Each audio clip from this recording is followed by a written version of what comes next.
Good afternoon, ladies and gentlemen. Welcome to our monthly meeting of the Cobb County Board of Zoning Appeals.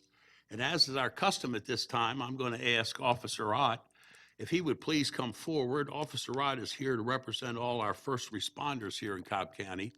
And ladies and gentlemen, he is going to lead us in the Pledge of Allegiance. So if you'd all please rise.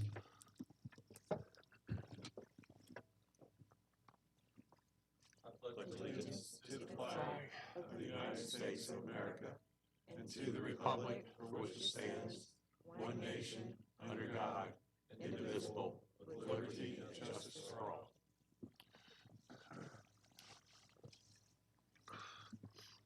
Okay, again, welcome to our monthly meeting of the Cobb County Board of Zoning Appeals.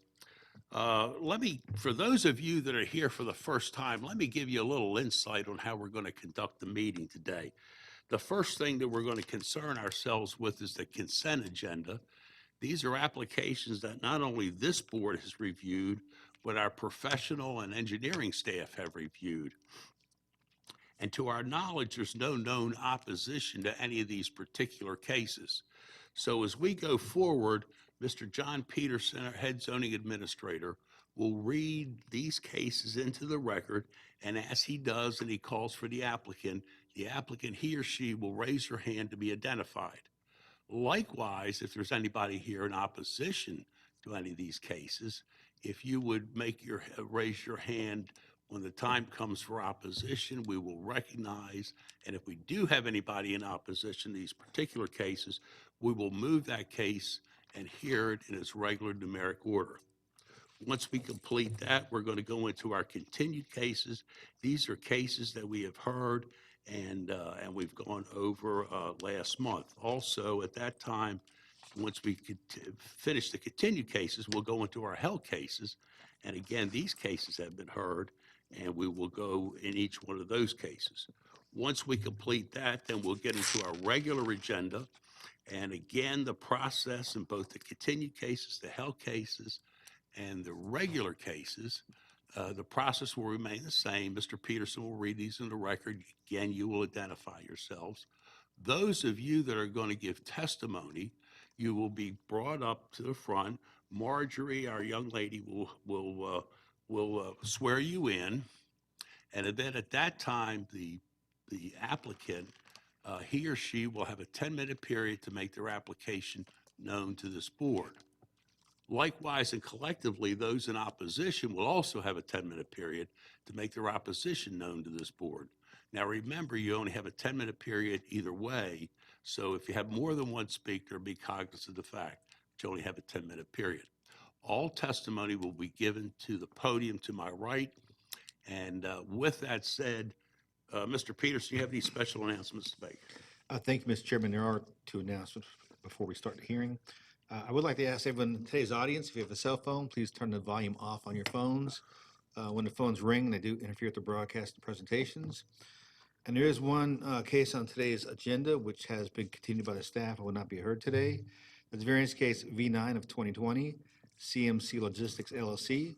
This case was continued by the staff and will not be heard until the February 12th, 2020 variance hearing. With that, Mr. Chairman, I'm ready to start the consent agenda. Okay, John, let's just jump right into it. Thank you. Cobb County Board of Zoning Appeals, variance hearing consent agenda for January 8th, 2020. Variance case V1, Wendoli Peralta requests a variance to 1, reduce the side setback for an accessory structure under 650 square feet for an existing approximately 169 square foot frame shed, from required 10 feet to 3.6 feet, and the rear setback from required 30 feet to 23.8 feet. And number 2, reduce the setbacks for an accessory structure over 650 square feet for an existing approximately 680 square foot one-story brick and frame building from the required 100 feet to 14.8 feet adjacent to the rear, to 6.2 feet adjacent to the south property line, and to 30 feet adjacent to the north property line in land lot 555 of the 19th District. The property is located on the east side of Millwood Drive, south of Emily Way. Staff recommends approval, subject to the following conditions. Number 1, no residential or commercial use of the accessory structures. Number 2, kitchen to be removed within 60 days of today's hearing, and to be verified by code enforcement. And 3, accessory structures not to have any stoves, refrigerators, microwaves, or cooking appliances. Is the applicant present? Let the record show the applicant is here. Is there anyone here opposed to variance case V1?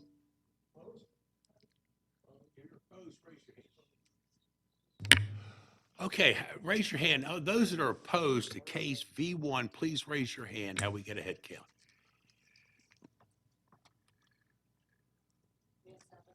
Let the record show there's 7 people are opposed. So we'll pull that one off the consent agenda, Mr. Chairman, and put it back in its regular We'll order. hear that as that comes up in its regular order. Okay, thank you. Okay? Okay, variance case V2, 1380 Castile Road LLC. Request a variance to 1, reduce the setbacks for an accessory structure over 650 square feet for an existing approximately 4,311 square foot one-story frame garage on proposed tract 1, from the required 100 feet to 70 feet adjacent to the north property line, 66 feet adjacent to the west property line, and 95 feet adjacent to the south property line. And number 2, reduce the setbacks for an accessory structure over 650 square feet for an existing 2,094 square foot two-story pole barn on proposed tract 2, from required 100 feet to 14 feet adjacent to the west property line. Number 3, allow existing accessory structures to remain on tracks 1 and 2 without a principal building until the new residences are constructed. And 4, allow access to the accessory buildings on a non-hardened surface in land lot 279 of the 19th District. The property is located on the west side of Castile Road, south of McPherson Drive. Staff recommends approval, subject to the following conditions. Number 1, no residential or commercial use of the accessory structures. Number 2, traffic comments. And number 3, water comments. Is the applicant present? Let the record show the applicant is here. Is there anyone here opposed to variance case V2? Let the record show there's no one opposed. Variance case V3, Transfiguration Catholic Church of Marietta Incorporated. Request a variance to 1, reduce the setback for a freestanding sign from 62 feet from the center line of the road to 32 feet, which is existing.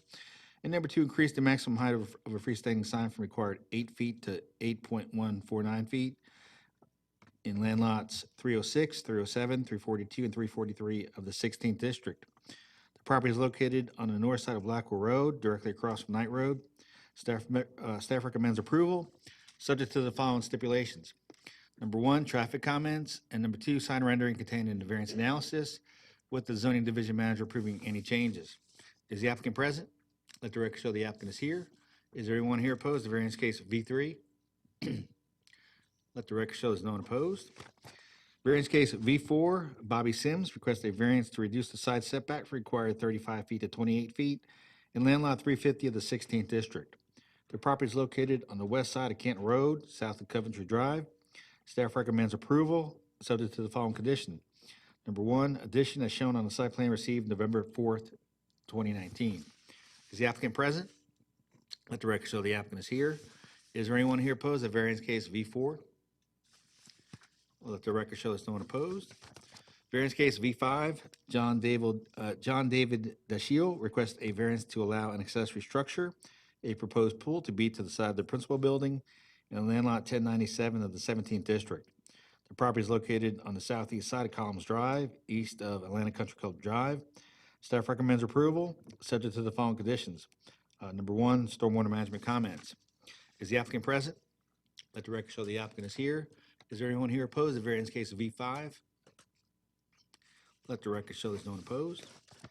Variance case V6, Karen Glennie requests a variance to number 1, increase the maximum allowable coverage from 35% to 40.12%, and 2, reduce the major side setback from required 25 feet to 24.76 feet, which is existing, in land lot 23 of the 16th District. The property is located on the northeast side of Jamerson Road, on the west side of Canopy Drive, and on the south side of Canopy Glen. Staff recommends approval, subject to stormwater management comments. Is the applicant present? Let the record show the applicant is here. Is there anyone here opposed to variance case V6? Let the record show there's no one opposed. Variance case V7, Dennis Palmer requests a variance to 1, allow an accessory structure which is an approximately 240 square foot carport to the front of the principal building. Number 2, reduce the front setback for an accessory structure under 650 square feet for an approximately 240 square foot carport required 35 feet to 7 feet. And 3, reduce the side setback from required 10 feet to 3 feet adjacent to the north property line, which is existing, in land lot 220 of the 17th District. The property is located at the terminus of Lakewood Road, south of Garrison Road. Staff recommends approval, subject to the applicant obtaining a building permit. Is the applicant present? Let the record show the applicant is here. Is there anyone here opposed to variance case V7? Let the record show there's no one opposed. Variance case V10, Armand Castro and Jamie Castro request a variance to increase the maximum impervious coverage from 35% to 43% in land lot 96 of the 16th District. The property is located on the south side of Constant Landing, southwest of Jameson Road. Staff recommends approval, subject to the following conditions. Number 1, stormwater management comments, and number 2, maximum impervious coverage to be less than 40%, with the Stormwater Management Division approving the final plan. Is the applicant present? Let the record show the applicant is here. Is there anyone here opposed to variance case V10? Let the record show there's no one opposed. Variance case V11, Luke Kassler and Ashley Kassler request a variance to increase the maximum allowable impervious coverage from 35% to 37.15% in land lot 1186 of the 16th District. The property is located on the east side of Dickerson Road, south of Lakeshore Way. Staff recommends approval, subject to stormwater management comments. Is the applicant present? Let the record show the applicant is here. Is there anyone here opposed to variance case V11? Let the record show there's no one opposed. Variance case V12, Christian Listro requests a variance to reduce the side setback from required 10 feet to 7 feet adjacent to the south property line in land lot 309 of the 17th District. The property is located on the west side of Creek Valley Drive, north of Concord Woods Drive. Staff recommends approval. Is the applicant present? Let the record show the applicant is here. Is there anyone here opposed to variance case V12? Let the record show there's no one opposed. Variance case V13, Louis Schneider and Laura Schneider request a variance to increase the maximum allowable impervious coverage from 35% to 40% in land lot 984 of the 16th District. The property is located on the west side of Ashbrook Court, south of Ashton Court. Staff recommends approval, subject to stormwater management comments. The applicant is present. Is there anyone here opposed to variance case V13? Let the record show there's no one opposed. Reza Abbaspour requests a variance to reduce the rear setback from required 50 feet to 25 feet adjacent to the eastern property line in land lot 1043 of the 17th District. The property is accessed by a private easement from the east side of Shadow Lawn Road, south of Somerset Trace.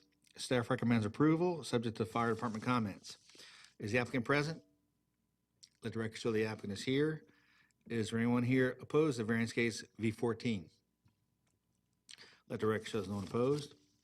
Variance case V16, John Burke and Charlotte Burke request a variance to reduce the front setback from required 35 feet to 30 feet in land lot 118 of the 16th District. The property is located on the south side of Canton Lane, west of Canton Chase Drive. Staff recommends approval. Is the applicant present? Let the record show the applicant is here. Is there anyone here opposed to variance case V16? Let the record show there's no one opposed. Variance case V17, Kimberly Horn and Associates request a variance to increase the maximum allowable sign area from required 49 square feet to 312.79 square feet in land lots 930, 931, 994, and 995 of the 19th District. The property is located at the southeast intersection of Austell Road and the east-west connector, west of Brookwood Drive. Staff recommends approval. Is the applicant present? Let the record show the applicant is here. Is there anyone here opposed to variance case V17? Let the record show there's no one opposed. Variance case V18, Kimberly Horn and Associates request a variance to increase the maximum allowable sign area from required 49 square feet to 220.59 square feet in land lots 386, 387, and 406 of the 16th District.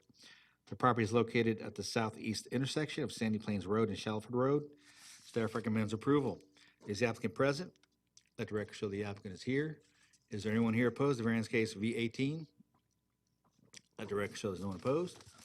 Variance case V19, William Shellman and Debbie Shellman request a variance to reduce the front setback from required 35 feet to 20 feet, which is existing.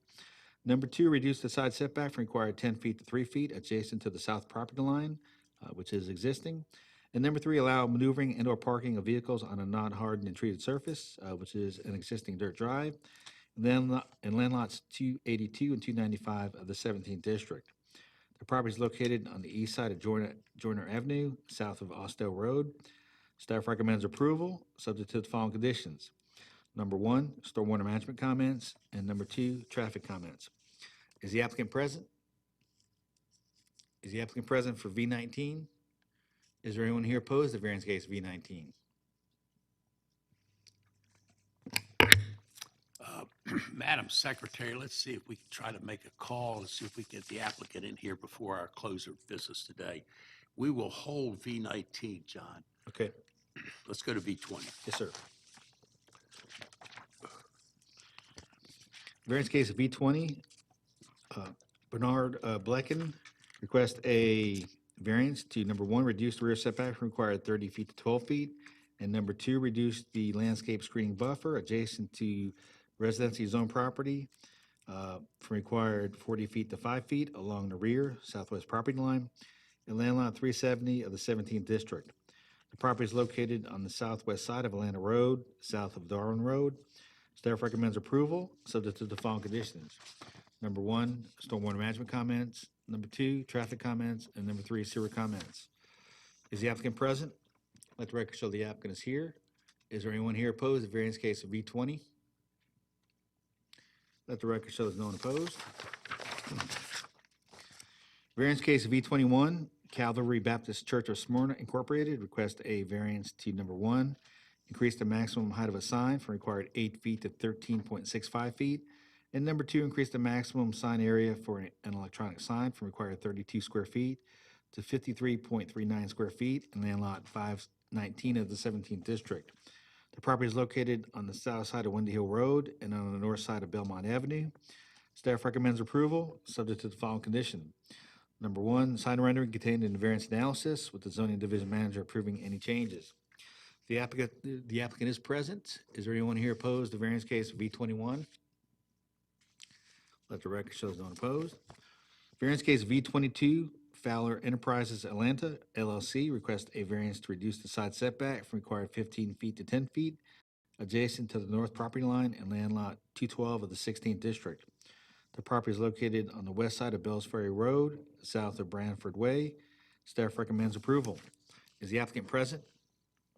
Let the record show the applicant is here. Is there anyone here opposed to variance case V22? Let the record show there's no one opposed. And finally, variance case V23, Temple Baptist Church requests a variance to increase the maximum height of a sign in a residential zoning for a church from 8 feet to 9.79 feet in land lot 451 of the 19th district. The property is located on the south side of Malcolm Road, west of Florence Road. Staff recommends approval, subject to the following condition. Number 1, sign rendering contained in the variance analysis, with the zoning division manager approving any changes. Is the applicant present? Let the record show the applicant is here. Is there anyone here opposed to variance case V23? Let the record show there's no one opposed, and that completes the consent agenda, Mr.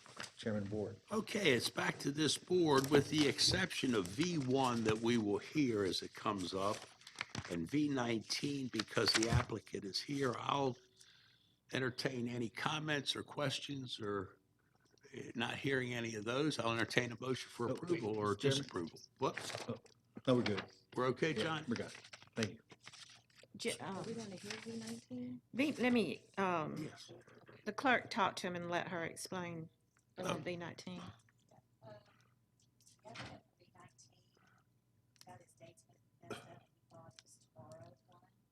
So he will not be here today? Just want to approve it. Just want to keep it on consent. Yeah, There's no I think opposition. I'm just gonna look it on consent Consent. and prove it in the consent agenda. Ms. Williams has the authority to accept for the Okay, so, applicant, so yeah, she'll okay. do that. So let's take V19 off. with the exception of V1, is the only case that we will hear publicly today. So the rest are on the consent. I'll entertain a motion on that aspect. I make a motion that we approve the consent agenda with the exception of V1 as presented. Got a motion? I'll second. I've got a second. Not hearing any other comments, I'll call for the vote. All right, ladies and gentlemen, we are going to approve the consent agenda with a 5-0 vote. Those of you that were on the consent agenda, your business is complete with us today. You have been approved. Now, if you leave, you're welcome to stay, but if you're going to leave quietly, and we'll we'll continue on with our business. So Happy New Year to everybody. Leave quietly, and we'll keep going.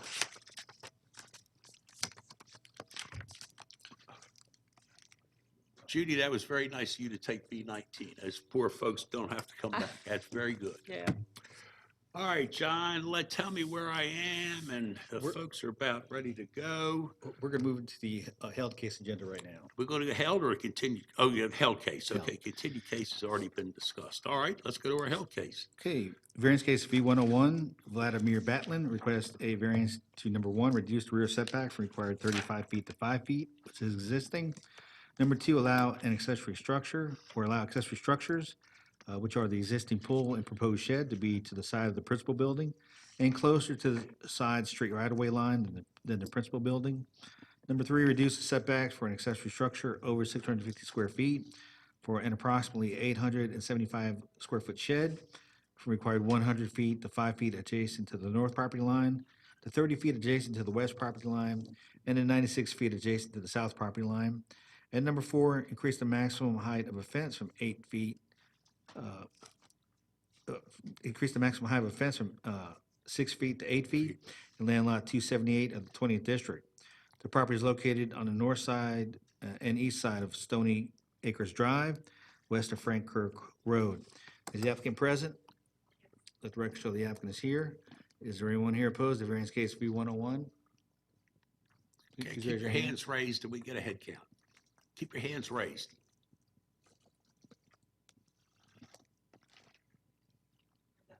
Three. Let the record show there's 3 people here opposed. All those wishing to address the board, please come forward to be sworn in. All right, anybody that's going to make a comment, please come forward.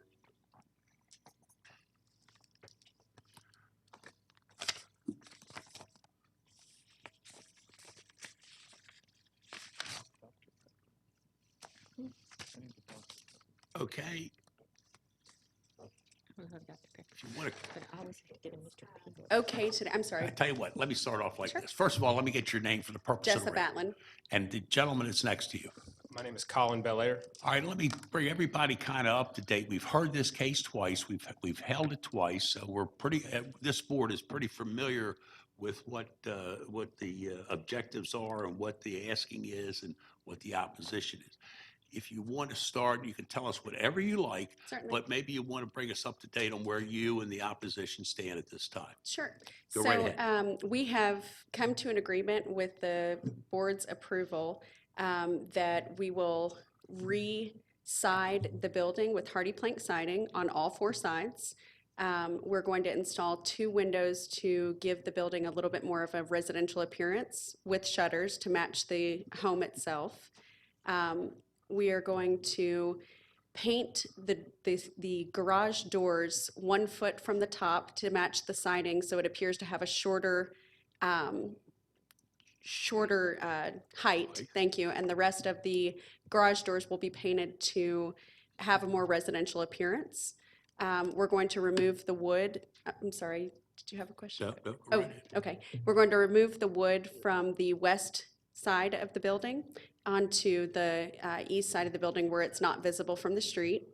We are going to install 3 7-foot shrubs on the west side of the building in between the fence and the building to create a screen, as well as the south and west corner to create an additional screen. We're going to install a minimum of 5. More than likely, there will be a lot more there, but they've only requested a minimum of 5. We have not made a final decision on what type of bush. We do have a choice of 4 different bushes. The Nellie R. hollies, which the board had suggested would be one of them. We were really just trying to see what would be the most economical for the amount that we're going to put in. Green Giants would be a second one. Clio, I always forget the name of this other one. Cryptomeria Yoshino. Oh, sorry, there's only 3. All 3 are available. We just wanted to find a nursery that was close by because they're large gallon buckets and we'll have to get transportation to bring it over. With the board's approval, one of those 3 will be installed depending on which one's ready and available. I believe that's it. And anything else that the board wanted to add? No commercial use for the building. And I believe that was the only thing that was really out there unless I've missed something. Good job. Thank you. Stop. Nice job. Let me get the opposition to come up and identify himself and tell us what is he. Yeah, my name is Colin Belair, and my parents live in the neighborhood, and there's several other folks that have put in some Right. input on this, and this seems to be the best compromise with everything. So I'm speaking on their behalf. Okay, with that said, I'm going to turn it over to Fred. Fred Beloin represents the district and let him complete it out. Mr. Fred. Yes, thank you. I thank Mr. Chairman. And first, I have to point out that District 1 of Cobb County is now the envy of the entire nation, having won state championships, Marietta and Harrison in football, and Alatoona being a state finalist. We're obviously the football capital of the entire country, District 1, Northwest Cobb County. Having established that, I appreciate you two working things out.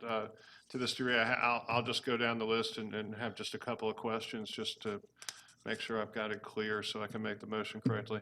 But what I really appreciate is the fact that before they ever came in here and sought the variance, the Batlins had already put up some fencing and really made a nice improvement there. And what I also appreciate is Mr. Belair having come in here and started in his first minute or two acknowledging not just the problem that he was addressing, but acknowledging some of the good things the neighborhood had done, or his parents' neighbors had done. So really good positive reflection on the legal profession. I appreciate it. So garage door, I want to establish there. What exactly is going to happen with those garage doors?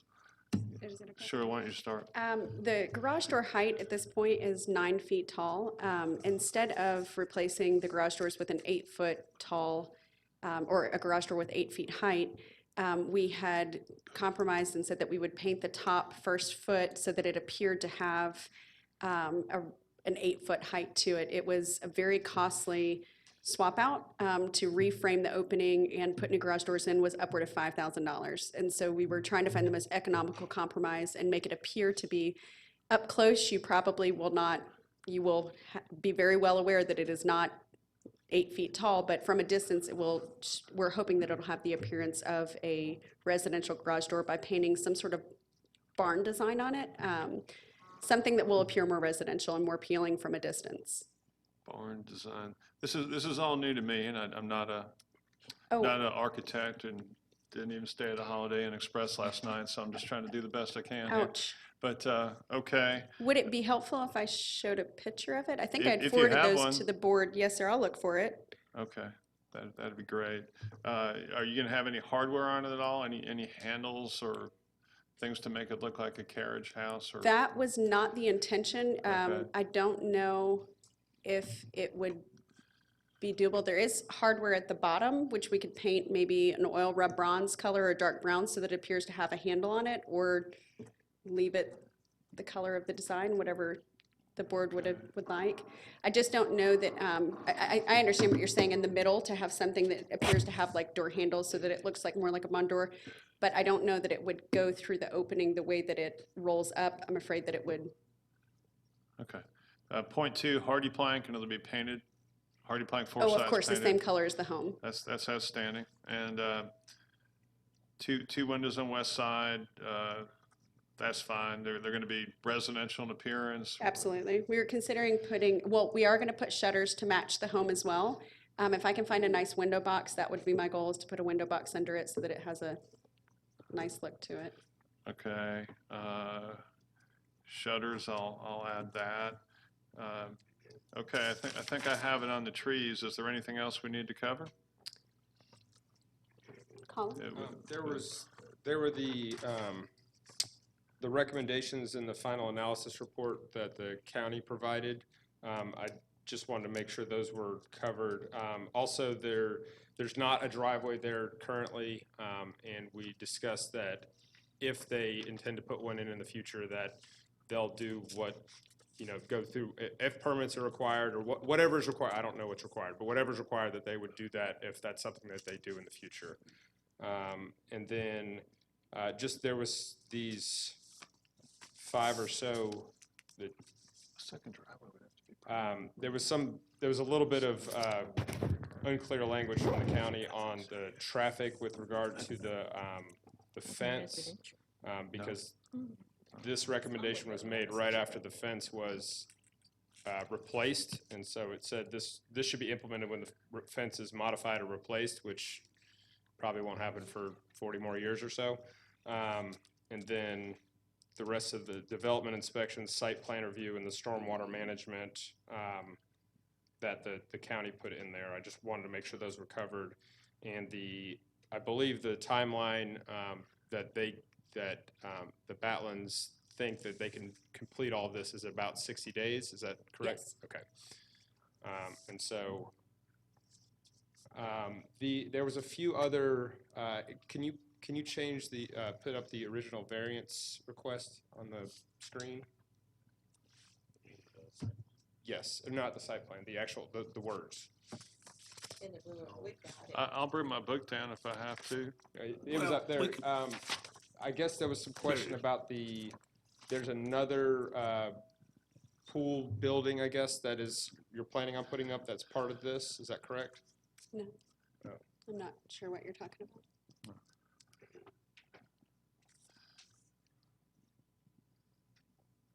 The existing pool and proposed shed. Well, the pool has gone through. Right, the pool's already good. I Right. thought that there was a request for another, okay, I will be quiet. Okay, well, let's just go down these remaining points right here, because it says you think the parties are in agreement with all the following, that there be no commercial use of the property, right? You're in Yes, sir. agreement? Okay, that's done. Is there going to be another driveway, or what's the status there? For the time being, I would say in the next 15 years, we don't intend on putting a driveway. In future use, we boat. Currently, our boat is in our driveway, and we would love to be able to have our parking spots back and use the garage as an intended garage. So in the future, if we're still in the neighborhood, maybe 15 years down the road, we probably will put a driveway in, but at that point, we would pull a permit, make sure it's okay, and follow any of the rules we're supposed to follow. Okay, we'll discuss. I've already received some comments from some of my colleagues here, so we'll review that in just a Okay. minute. Traffic, is there any issue with the fence as presently located? Does anybody perceive that there's a line of sight issue? I've been out there a couple times, but I didn't really, there's a sharp 90-degree turn right there. The home. But oh, it's sorry. sitting a good 11 feet back off the road, I think? Yes, sir. So is there any issue there in terms of No. safety? When we installed the new fence, we actually put the corner at an angle, so there was no longer a point. So if there Okay. was any site that was hindered, we took it at an angle so that it would be free and clear. One thing I would say is that fence was there well before we purchased the property over 20 years ago. And from my understanding, it was there for a good 10 to 20 years before that. So I think that. Okay, so there's no stop, when you're coming in on whichever the main road is, that's Stony Acres, the It main is. road? And then you're taking a right, there's no stop sign before you take that right, No, is there? there's not. How about when you're going the other way, is there a stop sign No, coming the other way? there is not. All right, but people generally come close to a stop? I wouldn't know, my driveway is before that. I Uh-huh. very rarely go down unless we have to turn our boat around, and then we're crawling. So my question is, if somebody's coming from the end of the road and they're about to take a left, and they come to pretty much nearly a stop, if they look to the left, are they going to have good line of sight going down that road? It's just the same road. There's no stop sign. You just kind of continue around it. Okay. It's never been easy to see around the road with the fence there. Uh-huh. I think that the new fence is at parts, 6 inches roadward than it used to be. I know that does affect some of the sight line. I'm not sure, what the actual, if it's a major change or not. Where do your parents live there in the street? They live at the very end of the street. Okay, so when you're leaving your parents' house, can you see okay to take a left turn there, or to make that left 90-degree roughly turn and Yeah, I mean, navigate that? it's about the same as it's always been. It's never been great, quite honestly. It's definitely not better after the new fence, but, you know, I think that it's, you know, I'm not sure what other options there are other than, because there is also a utility pole right there at the corner that the fence abuts, and I guess there used to be, I used to hide behind that pole, so there was enough space for, you know, there was a foot or two, and now there might be a few inches, but that's about the difference. It was just my impression, somebody coming from your parents' house, when they came down and they were gonna take that left, they could see enough, they could see safely. Yeah, and that's also one of the, Mr. Kite, who lives just down to, if you move the mouse straight down, he lives to the south of that cul-de-sac.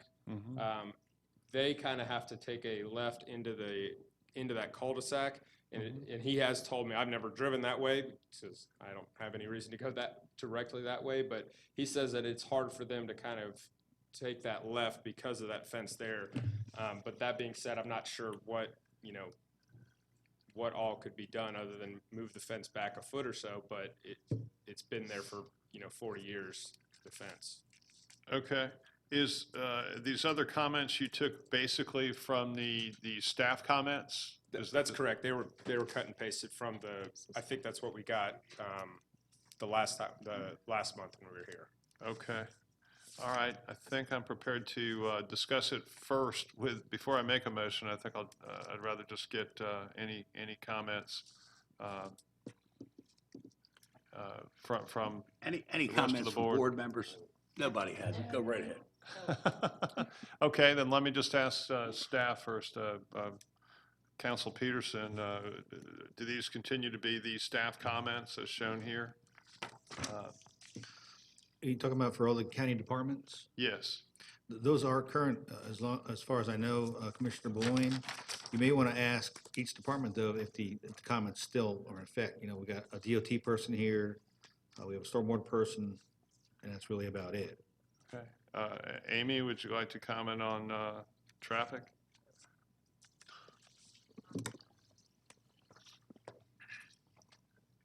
Amy Diaz, DOT. The comments are current.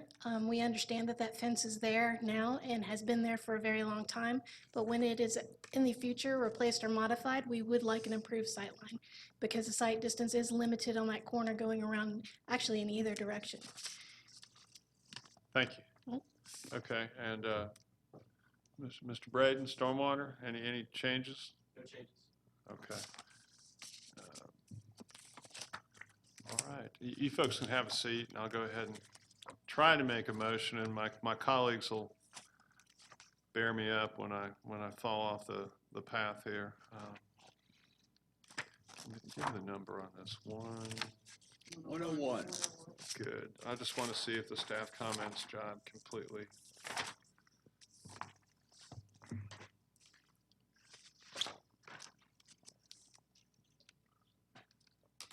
Okay, I think we're good with those comments. In that case, then we'll go ahead and the motion will be to approve the variance subject to all the following conditions. First, respecting garage doors, that the garage doors to be made to look residential by painting or other design so that they no longer look like a roll-up door as they presently do. Second, regarding the siding, all four sides of the outstructure are to be covered in hardy plank or similar siding and painted to match the house. Third, the house shall have the outstructure shall have 2 windows installed that are residential in appearance, and each shall have shutters placed to the side of it. Fourth, as to trees, there will be at least a total of 8 trees. They can be the applicant's choice of Noliar, Green Giant, Arbor Vitae, or Cryptomeria yoshino. And I've never had to pronounce those words before. And those trees should have a mature size of 15 to 25 feet in height and 8 to 12 feet wide. And then all staff comments, in addition to all staff comments, there should be no commercial use of the property. And if a driveway is installed in the future, that all proper procedures be followed, including all permitting as required by the county. Any other comments from anybody? Yeah, I just want to add, as far as the door, for clarification, that they're painting it to appear as an 8-foot door, not just painting the door. Thank you. And please let my motion be modified as stated by the distinguished member from District 4. That was it? All right, not hearing any other comments. There you go. Got a motion, got a second? Call for the vote. We have beat this horse pretty good. Ladies and gentlemen, we've got a 5-0 vote for approval based on all staff comments, all recommendations, and the motion from Mr. Bullard. Okay, John, thank you very much. Let's go to our next one. Yes, sir. Variance case V111 of 2019, request a, William Rayburn Murphy, request a variance to 1, reduce the side setback from required 10 feet to 0 feet adjacent to the eastern property line, which is existing. Number 2, reduce the side setback for an accessory structure over 144 square feet for an approximately 200 square foot metal shed for required 10 feet to 0 feet adjacent to the southeastern property line, and that is existing. Number 3, reduce the side setback for an accessory structure over 144 square feet for an approximately 224 square foot block shed for required 10 feet to 0 feet adjacent to the southeastern property line, and that is existing. Number 4, reduce the setbacks for an accessory structure over 144 square feet for an approximately 400 square foot awning from required 10 feet to 0 feet adjacent to the southern property line, and from required 35 feet to 31 feet from the rear property line, which is existing. Number 5, reduce the rear setback for an accessory structure under 144 square feet for approximately 100 square foot shed from required 5 feet to 0 feet from the rear, which is existing. Number 6, reduce the setbacks for an accessory structure over 650 square feet for an approximately 1,200 square foot building from required 100 feet to 6 feet adjacent to the northwestern property line, to 17 feet adjacent to the southeastern property line, and 30 feet adjacent to the rear, which is existing. And number 7, allow maneuvering and/or parking on a non-hardened treated surface, which is gravel, in land lot 298 of the 17th District. The property is located on the south side of Lena Circle, west of Pine Street. Is the applicant present? John, I talked to Mr. Murphy this morning, Okay, and we agreed to hold it for 30 days. continue it. Is it continued or Yeah, hold? continue. We heard it. Yeah, we're continuing it this time now. Oh, okay. Continue. Make the motion, Judy. I make a motion, we continue the case for 30 days. Do I have a second? I'll second. All those in favor signify by voting now. Here we go, 5-0. We're going to continue this case to our next scheduled meeting. All right, John, let's go to 112, please. Yes, sir. Variance case V112 of 2019, Patricia Alongi Snyder requests a variance to reduce the side setback for an accessory structure over 144 square feet for an approximately 234 square foot wood building from required 12 feet to 0 feet adjacent to the southern property line, which is existing, in land lot 231 of the 20th District. The property is located on the east side of Mars Hill Road, north of Edenfield Drive. Is the applicant present? Let the record show the applicant is here. Is there anyone here opposed to variance case V112? 2. Let the record show there's 2 people opposed. All those wishing to address the board, please come forward to be sworn in.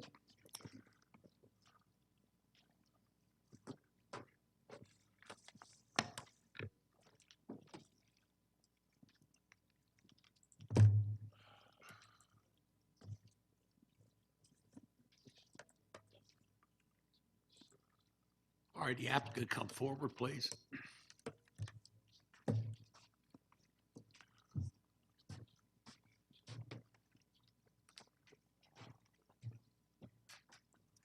All right, ma'am, if you would, for the purpose of the record, please give us your name.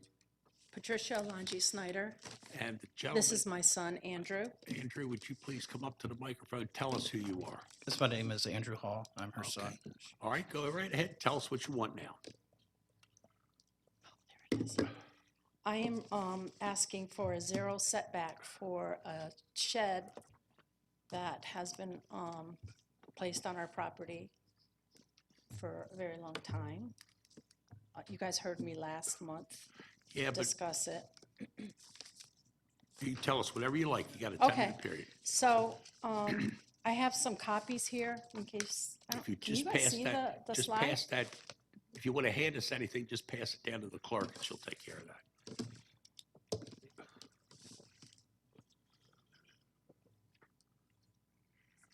Okay. You go ahead and tell us what we're looking at. All right, so,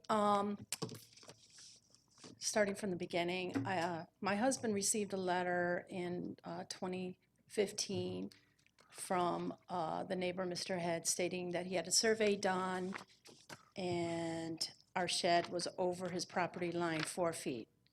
Code enforcement provided my late husband a survey and it showed that it was 2.29. My husband tried to resolve this with Mr. Head and didn't get anywhere with that. So my husband was sick, terminally ill.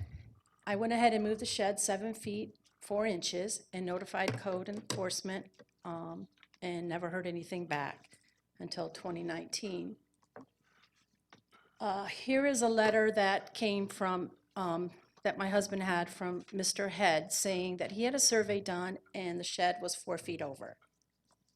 So I know, Ms. Williams, you asked a question last month. Well, if the shed was moved 7 feet, 4 inches, why did the 4 feet not work? Good question. From the survey that I had done, you can see that the surveyor noticed that the pins were disturbed. We also never got a survey. My husband requested a survey from Mr. Head, and my current attorney also requested a survey, and we never got anything. So that's the only thing I can think of is that the survey that he was quoting in the letter to my late husband really didn't have any. That's the only, it wasn't, couldn't validate it. Also, the surveyor also, well, I told you, he said that those markers were disturbed. Again, 2015, get a notice, move the shed, and then 4 years later, get another violation, this time saying that I'm not within the 12 feet setback of the property line. 4 years. This is what my husband was given by the first code violator where he said it was only 2.29. Who is a code violator you're talking? Who is That would have been Joe, Got to explain at it all that to time us. is Peck, I'm not even going to try to, Joe Pascatoa, which is the code enforcer. I think I may Okay. put a copy on there. Okay. So this is what happened over a weekend that I didn't know what was going on, but apparently the neighbor went ahead and decided to try to kill some of the stuff on and near the shed and must have sprayed some kind of poison or something like that. But it killed a lot of vegetation. He also went on to our property and kind of took some trees down.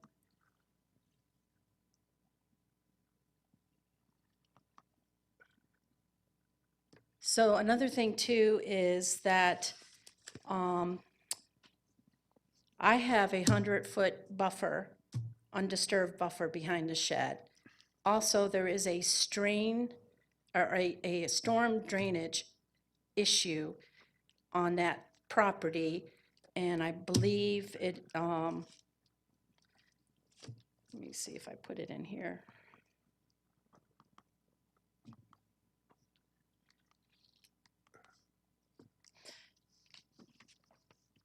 So there's a storm drainage. There's an issue with that between the fence and his fence. When it rains, it's like a river that goes through there.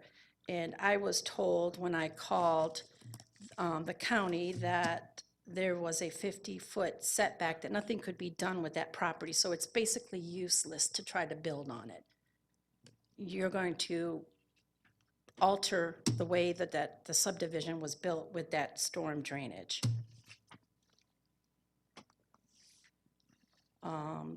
So 4 inches of the corner shed is still on the property of the complainant. And last month, it was suggested that I move the shed 7 feet. So if I move the shed 7 feet over, which is 1 fence length, that puts that shed right in the line of water. So that's not an option for me.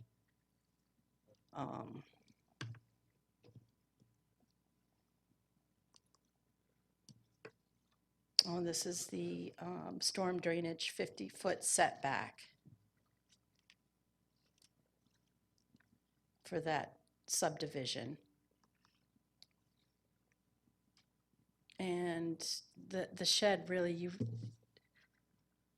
mentioned to get a Google on it, but you can't even see it. I mean, it's not even noticeable, so I could not get a Google view on that. But anyways, that's what I have. If I may add as well, Mr. Beloin, is that correct? I believe you came out to my mother's property because you had received a mass amount of emails saying that it was such a disturbance of the shed being where it is. Given where the shed is and the property that it is backing up against, I don't know how you got so many emails with it being such an inconvenience of where it is. So, based off of the first letter that Mr. Head had sent over, he had said that he was worried about when he and his wife go to sell the house, that they are worried about a survey, interfering with the sale of their property. They bought the property with that shed being there. It was not an issue. Anybody that moves into that house is probably going to see that that land is not habitable to do anything with. So that is why we are requesting a 0-foot setback as opposed to the 7-foot that was proposed, given the fact that if we move the shed over, it will be in the line of drainage in our house or in our yard.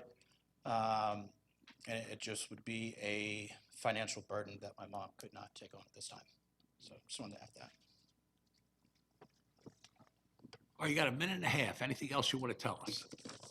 We can talk about Harrison Winter State Championship. I went there. Good plug. All right, thank you very much. If you would, please have a seat. And at this time, we'll hear from the folks in opposition.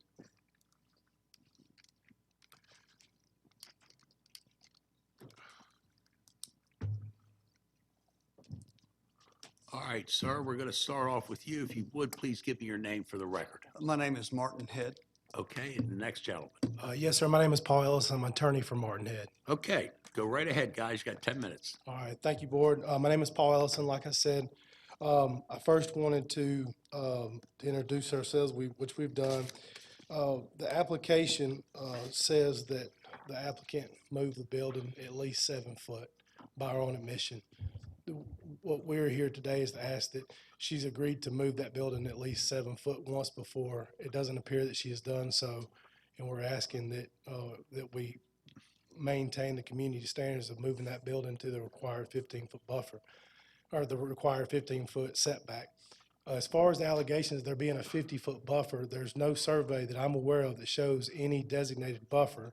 It does show water running through the backyard of Mr. Head, and the original homeowner possibly put the fence there because of that. Do you want to identify where Mr. Head is to help our Absolutely, folks I at home? apologize. If you would, there's a gentleman right behind. Just tell him where to point it. He'll point it. Oh, that's Mr. Head's property right there. Okay, right there. Okay. Yes, sir. Go right So the ahead. original homeowner And our guests didn't want to deal with water running through the backyard, so they put the fence, moved the fence up.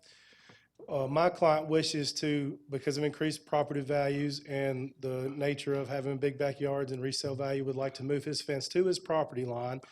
And it wouldn't be that big of an issue for the stormwater to pass under the fence and have it constructed in a way that it does so and debris moves freely.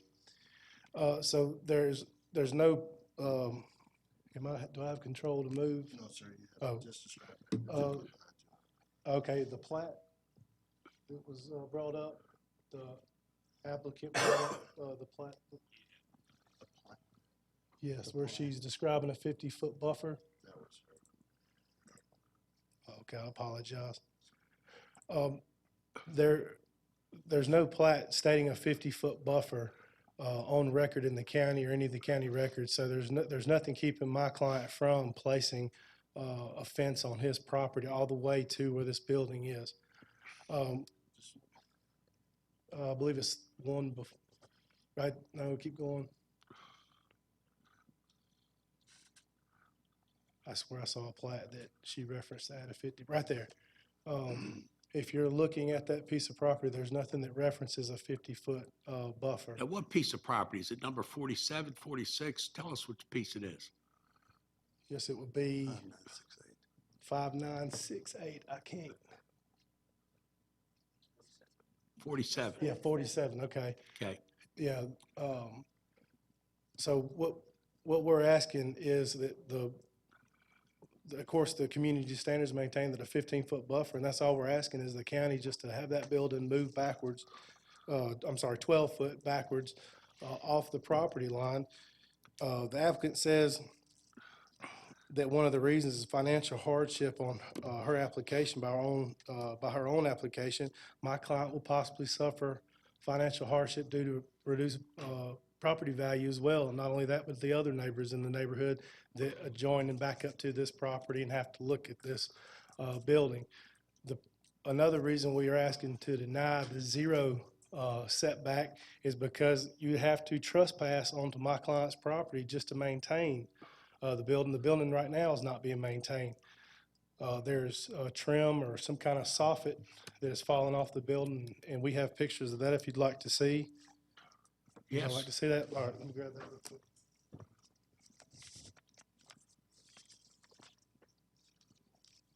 Sorry, I thought I had it on my map, right?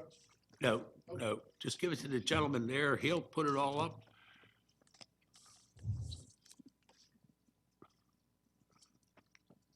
Right there, you can see the trim is falling down. Right there, you can see that the trim is falling down on the building.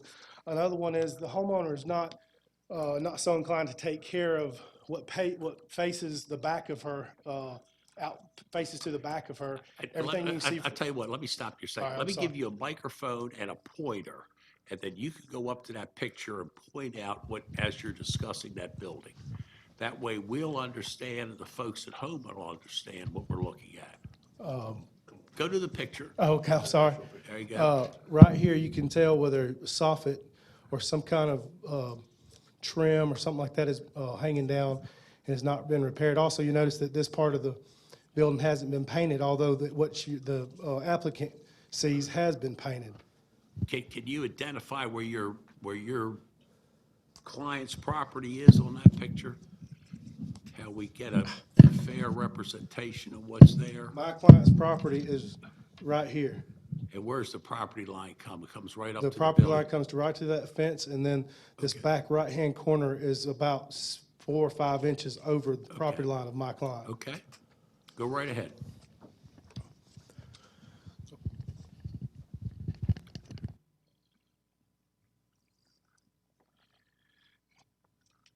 We ask that you consider 3 things when making this decision.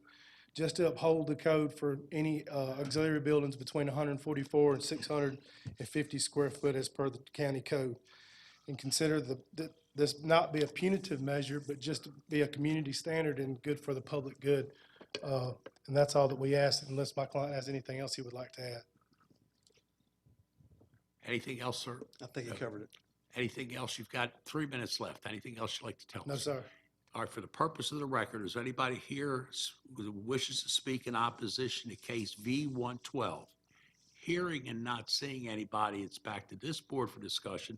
Mr. Fred Beloin represents the district, so I'm going to turn it over to Fred. Thank you. Thank you for coming in today. Do you have a survey of some kind that will show us precisely what's over the boundary line? The applicant's application actually shows it on a survey. Well, let's put that up. Let's try to figure out exactly what is over the boundary line. It's gonna be hard to read.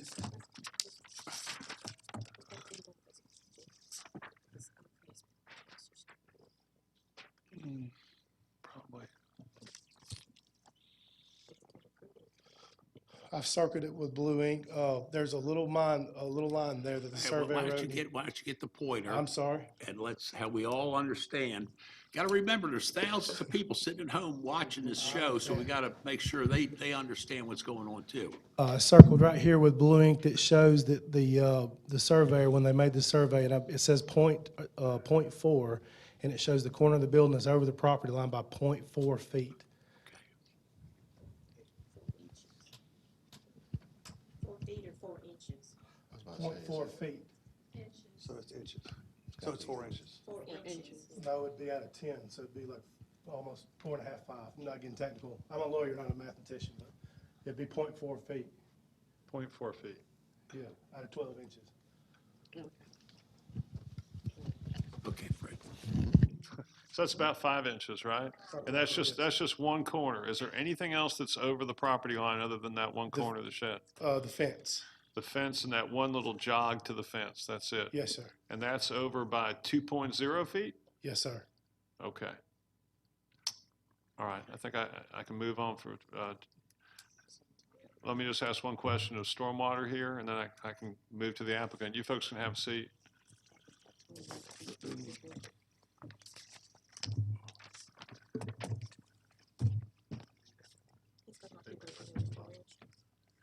That's fine. That's fine. Dave Braden with Stormwater Management Division. Thank you. Were you able to locate any drainage easement that's noted on such on any plat or survey or any county records of any kind? I pulled down from the Superior Court website both plats, the plat for Mountain Brook as well as the two-lot plat for the other way around. What is it called? Southern Heritage. There really was a subdivision plat for just those two lots that you see, that one and the one to the north. Neither one of those have a recorded drainage easement on that property line. Okay.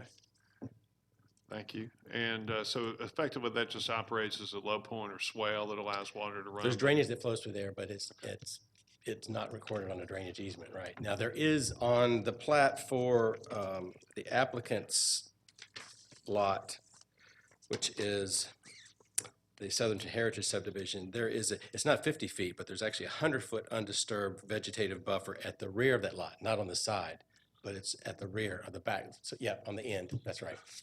East end of both of those parcels.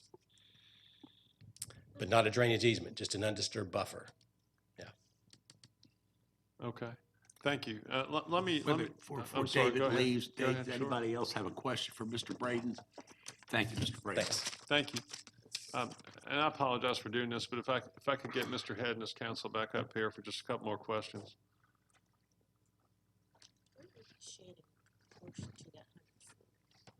No, it's back in here somewhere. All right. So, do either one of you have any evidence that there would actually be any diminution of value to the property, any appraisal testimony or any even broker's opinion that would somehow cause any harm? No, sir. Other than, of course, you'd have to disclose it on a seller's disclosure form, and it would be an encroachment on your property line. Therefore, it'd be an issue for a mortgage and obtaining a loan through a mortgage company without it being resolved. So it would cost Mr. Head some kind of monetary loss to have that rectified sometime in the future when he goes to sell. Yeah, I understand that actually the way it goes down now. It used to be that way back when I was a young person and young lawyer that everybody had to get a survey for every closing, and that doesn't happen that way anymore. But people still have to sign affidavits saying they're not aware of any encroachment. So That's my understanding in that regard. And then we have a realtor down here, so I can get a professional opinion if I need it. Thank you. Any other questions for these gentlemen before I let them Yeah, sit I down? just have a quick question. So we're talking about a total of 2.5 feet in total encroachment on your property? Correct. 2.5 feet Well, approximately 2 foot, 2.5 for foot the on the fence. fence? Before, now it's just 4 inches. On the fence is 2 foot. Oh, I'm The sorry. building is about 5 inches encroachment. Okay. All right, thank you. Thank you. So she was correct, 2 foot, 2.5 feet. 2.5 feet, she's correct. Clarify that. By the gate, but not by the building. The building's just. I believe the testimony is the building encroaches only by 4/10 of a foot, but the gate encroaches by 2 feet. Correct. Let me go to Mr. Bryant down here. I did have a question, and it came up earlier, but I want to just get some clarification around this one. Was the structure there, or 7 feet from where it is now, or 4 feet from where it is now, when you purchased your property? It was not there when I purchased the property. It was not there when you purchased, okay. So the building, the shed was not on was not there when you bought the property, is that Yes, sir. correct? Okay. Since you bought the property, they constructed this shed, is that correct? Yes. Okay. All right, Fred, it's back to you. So what year was it you bought the property? 2010. Okay, because I've seen Google Earth maps showing the shed there in 2012, or roughly there. So it's been there since shortly after you purchased it. Is that Yes, fair? that's correct. Okay, very good. Thanks. You can sit down now, I believe, and we'll get the applicant back up. All right, thank you.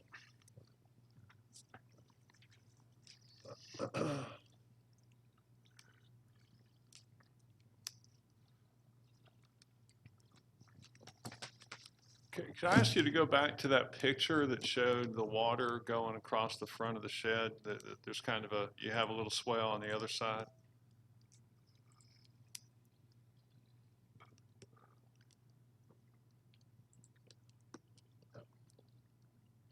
Just- No, that's not it. There was another one that actually showed. You have, there you go. So that side, Wait a minute, that's not what you're looking for. right. Are you controlling it? Right there. Yep, okay. Yes, it is. All right, so it looks like there's a couple feet of leeway there, but that's about it. Is that fair? There might be about a foot of leeway, and sir, if I may, for them to say that we can't take care of the property, it was never an issue when his son wanted to step Wait, forward. let's just answer the questions as he asked. That's where we are. There might be a foot of leeway, yes, but that Okay. would eventually, I mean, the way that water flows, there's definitely not a way for a 7-foot setback. And Right. with a 0-foot setback, we can make the repairs to the shed by getting on top of the roof and not stepping foot on their property. What about moving it 2 feet off the property so you don't have to trespass to go around the side of it and paint it and such?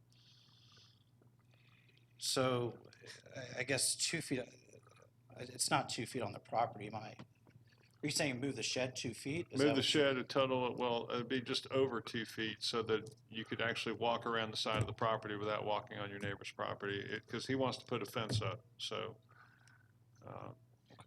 Okay, I'm so. just trying to accommodate everybody here by giving a variance coming within 2 feet of the property line and yet allowing them to get their fence up. All right, Tell ask me a- what's unreasonable about that. Back to the water drainage issue, on that plat that is for Mountain Brook, it shows that there is a water drainage. It's even on there that which houses are affected. Let me You want to actually- hand that to the county staff there and they'll,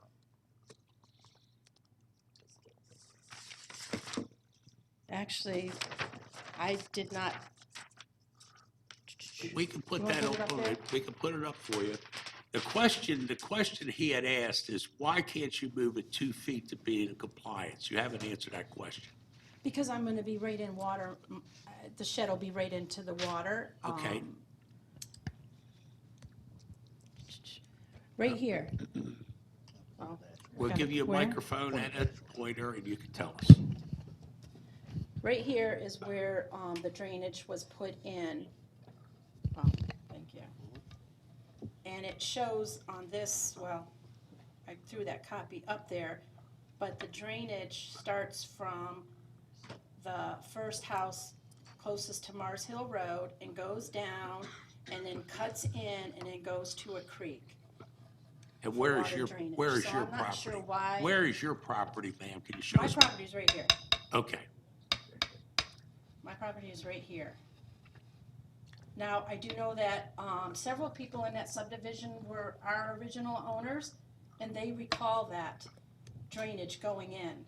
And yes, the reason that neighbor did not put that fence back that way was because there was a drainage problem. And there is a fence that sticks out further, which is a little bit over on my property, and it is totally destroyed by water damage, as is Mr. Head's fence from water damage. Okay. Fred is still but- your, So what this demonstrates is there's a water easement of some kind running through a Yes. lot, but not necessarily through, well, okay. It I has see. to, yeah, Yeah, it comes from up So, here. so where is your shed precisely relative to the point where that Yeah. terminates? Right up in here.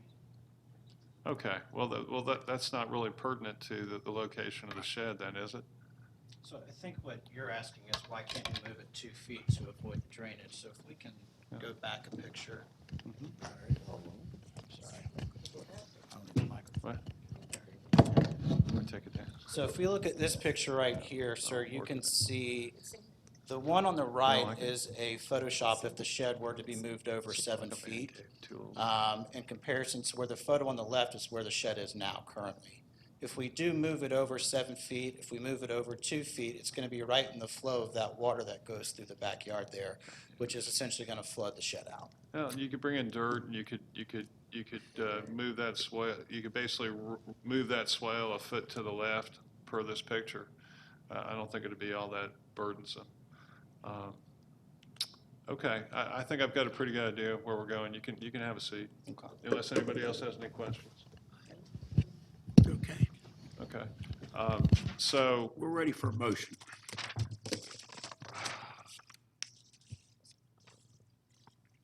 Oh, can I say one more thing? No, ma'am. No, period's over with unless Mr. Boyle wants to ask you a question. Go ahead. If there's something, perhaps there's something I failed to ask, so. go The, ahead. the fence is not something that is an issue right now. That is a civil issue. Okay, And my attorney is working that issue, so that's fine. Thanks, ma'am. Thank you. All right, so here's, I'm going to try to make the motion, and again, I'll count on my colleagues to correct all the errors I'm likely to make in the process, but my motion would be that we approve a variance such that they are allowed to maintain this shed, provided they move it so that no portion of that shed is within 2 feet of the property line that's common with Mr. Head's property and the other adjoining property owners in that side of the neighborhood. I don't want you moving it closer. I want you to keep it 2 feet off your boundary line, as established by the surveys we've seen. And in addition to that, you'll be required as a condition of the variance to maintain that one side that has not been properly maintained, to repair the damage to the wood at the top and to paint it. It does look good from your own house, but it needs to look just as good from the Head's house. So paint it, maintain it and paint it consistent with that. And that would also be subject to traffic and development inspection comments. All staff comments. All staff comments. And anyone else want to weigh in on that? Ms. Williams?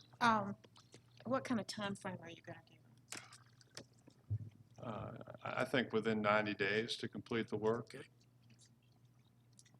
I would second the motion with that addition. I've got a motion, I've got a second. Any other comments from board members? Just for clarification, that 2 foot, that's 4 sides, all 4 sides have to be 2 foot away from the property line. Is that correct? Just for clarification. Motion second. Call for the vote. All right, ladies and gentlemen, we're going to approve that with the motion by Mr. Boulogne with a 5-0 vote. All right, thank you very much. John, where am I now? Yes, sir.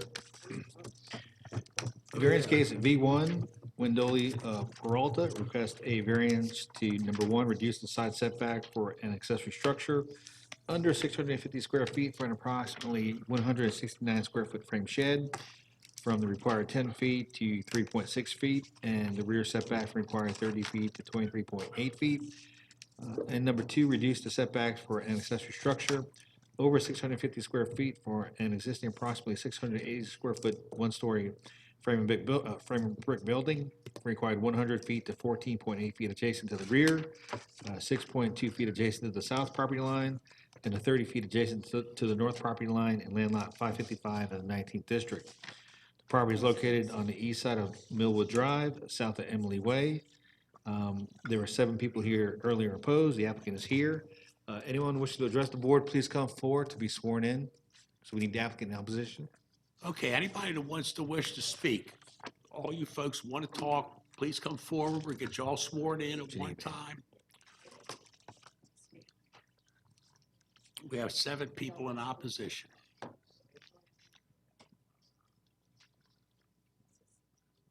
All right, everybody raise their hand, listen to Margie.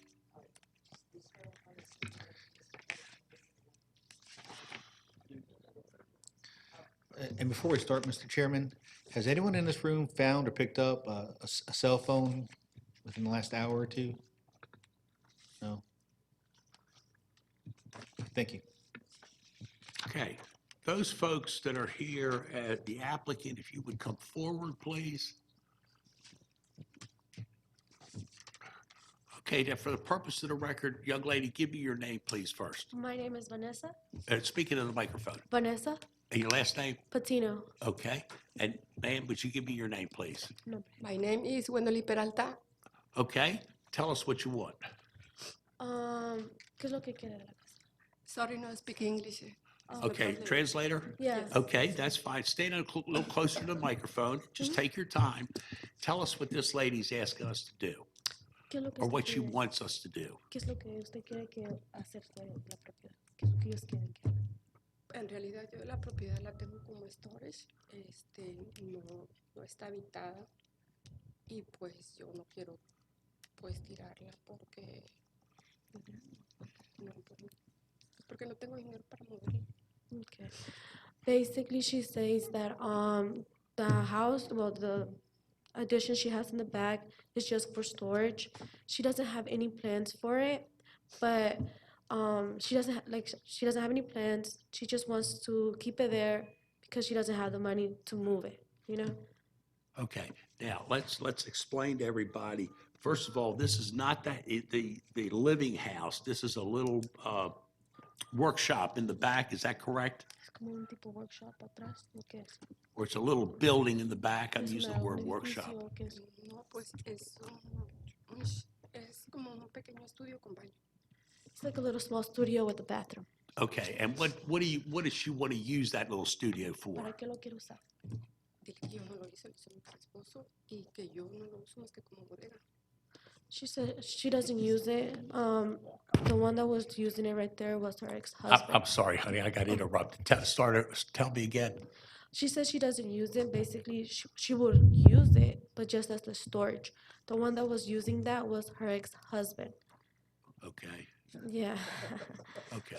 So she's just going to use it for storage, is that correct? Yes, sir. Now, we're going to put a picture up here to show everybody what that building looks like. Just bear with us a second.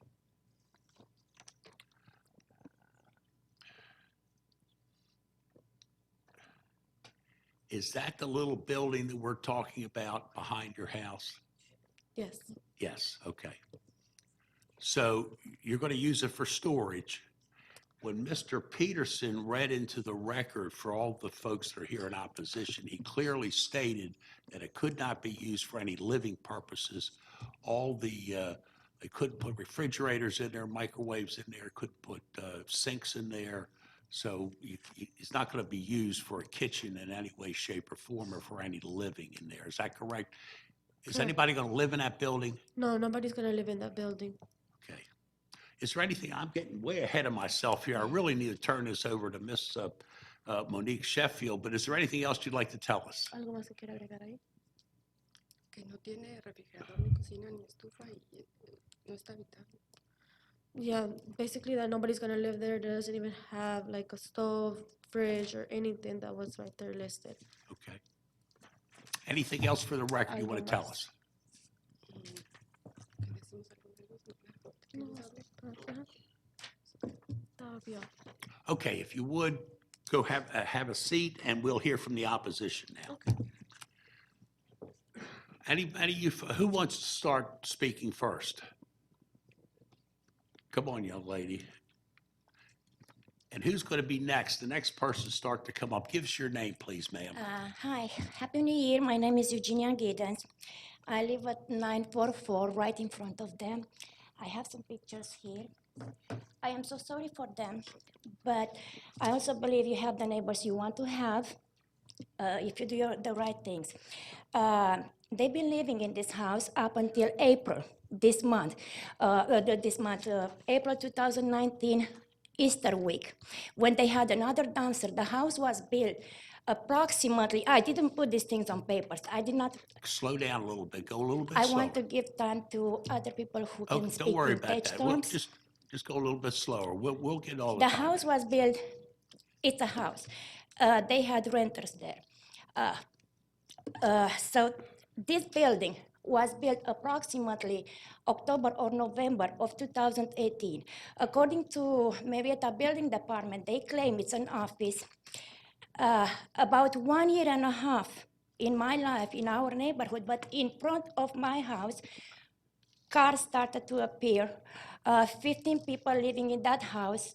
I never had the chance to talk to her. She never speaks English. The visitors to my house, I'm a stay-at-home mom with the 2 little kids. My husband works. The people who will come to help me go to a doctor, get the kids from school sometimes, will tell me, you have to tell them to move these cars. I'm gonna hit the cars for a year and a half. Now, suddenly a boyfriend appeared, their business in the picture. He blocked our driveway for about 2 months until I went and I told them, you cannot put your car, if you look on the pictures, you cannot put your car right in front of my driveway because Now look he up speaks there. English. Tell us what pictures, we're gonna start putting pictures up. Tell us what we're looking at. Okay. They put this sign somewhere at the end of November, What close does to the sign December. say? What does it say? Variance notice. What, honey? Variance notice. Okay, go ahead. Now, it stayed there for a few days, then disappeared. My husband said, this sign is way too small to be up to their house. I cannot see it. We're gonna go to another picture. This is a picture with the maximum zoom on the phone. You cannot read the sign. Okay. I had to use binoculars to see the date of the meeting, binoculars. And then the sign was down, the wind, the rain over December. It was down until December 26th. On December 26th, when my husband went to work, as I said, they live right in front of my house. And I said, I don't want to look on the windows anymore. On December 26th, first hour in the morning, 7:20, when he goes to work, the sign was up. And I'm telling to my husband, oh my goodness, they had the sign in the house over the Christmas and wasn't there. So these are pictures of the sign missing, and then after this, they put it on the garage door. If you can look up on the white door, the pink sign. Okay, we see it. Go to the next picture. Several neighbors have no idea what's going on there. Several neighbors, they did not even know what that sign is for. Thing is, they've been reported, not by me, because I'm doing my mom thing, education with the kids. They've been reported on the Easter week, 2019, when they had another big dumpster making the sidewalk there. They had tractor bulldozers there, dust in the air. I mean, how much did we get in air filters in our air conditioner around? Tell us, what are we looking at on that picture? What does that show These us? are pictures from several neighbors. how close the buildings are to all the other fences of the property. They live on a circle, like on an island of houses. The back of their property meets with all the other houses in this circle. So all the fences are all together close to their buildings. And they did have 15 people living, the ones that I know. Until Easter 2019, after they've been reported. Everything, and she, the owner that doesn't speak English, she was living in the back. I've seen her and her, Was yes, she living in that little building? they had furniture, we have witnesses. No, answer the question. Yes. Was she living in the little building? Yes. Okay, go right ahead. There are two sheds. It's a shed and a house. Shed always been there. I mean, from what I know, shed was there. The house, we claim it's a house. We say it's a house. The Georgia departments, they call it a building. So in the building with the brown door, there were lights on. Every time when she will come home, she will open the wooden fence and she will go there. Her boyfriend as well. All the other renters that I've seen, they will be in the main house, the first house.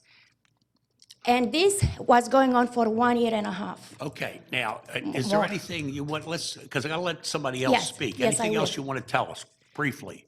Anything else?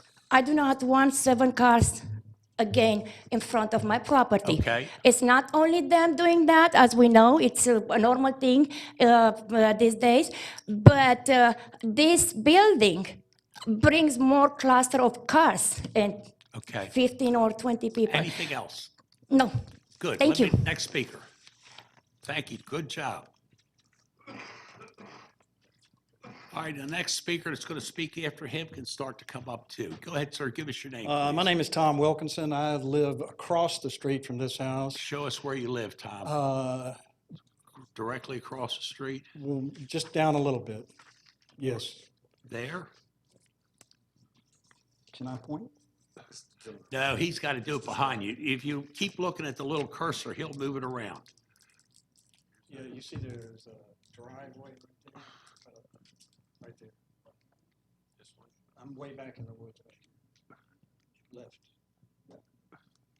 Further left, yes. That's where my house is, on a big piece of property. Okay, all right. Go ahead and tell us, sir. This application says that this thing is a shed. This is a complete house that's been built behind the existing house. Frequently, there have been 4 cars in the driveway, a couple of cars in the street. This has been a rental property as far as I can determine, Okay, in addition to the house that's already there.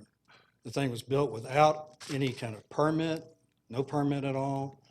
It's against the zoning requirements. okay.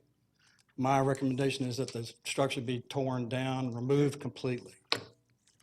Anything else you want to tell us? No, sir. Okay, next speaker, please. Try to get everybody up here to give us a little talk. My name's Jack Egger, and I live behind this house, directly behind it. Jack, if you show look that up other there, picture, is that, we got your Yeah. house right there? That 1033 Millwood Drive. Is that a little hand pointed at your house? Is that your house right there? I believe so, yes. Okay, go right ahead, sir. And this, I don't believe this was built for storage. They already have a little storage building there. It wasn't built for storage. Okay. It was built for people to live there. And I noticed that it appeared to me that people were living there. The Yes. lights were on at night. I would go out at night and there'd be lights on. And if it's just storage, why would lights be on? I mean, this is regular, every night these lights would be on. So, I mean, it's obvious to me there was no storage being done. And I don't see any, Anything else, Jack? Anything other than what you just said? Anything else you'd like to tell us real quick? well, I don't think the house was built up to code either. Okay, I mean, sir. I mean, All right, you've If you made can that point. decide that if, you know, if you want to leave it and bring it up to code for what it's being used for, that's a different story, but I don't, you know. All right.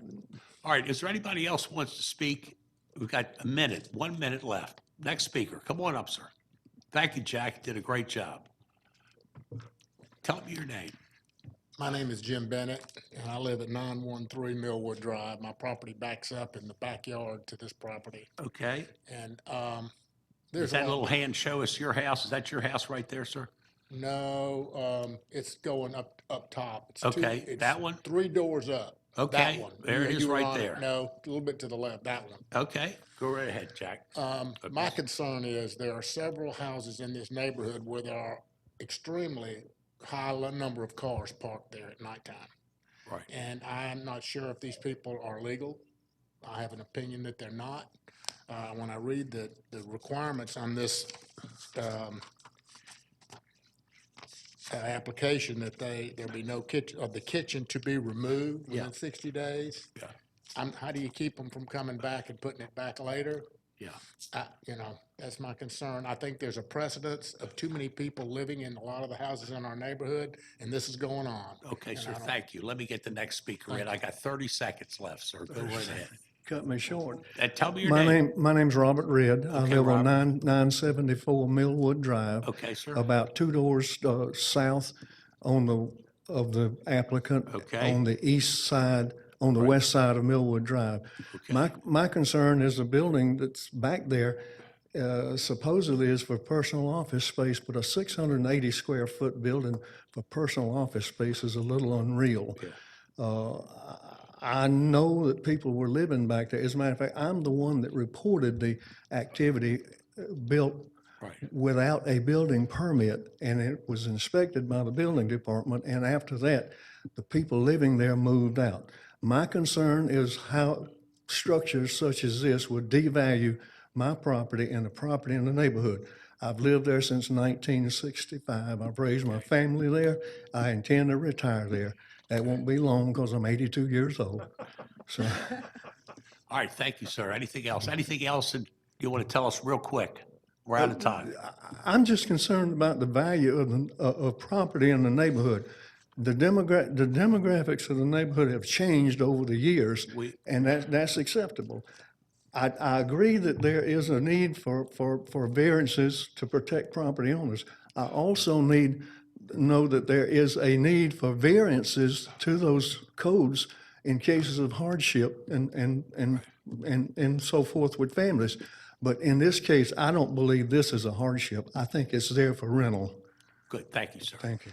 Ladies and gentlemen, I've got to close off our speakers now. We've expired on our time. Miss Monique Sheffield represents the district, and I'm desperately trying to give this over to her. So Monique, please take over for me. Thank you, Mr. Chairman. There's quite a bit to unpack with this one.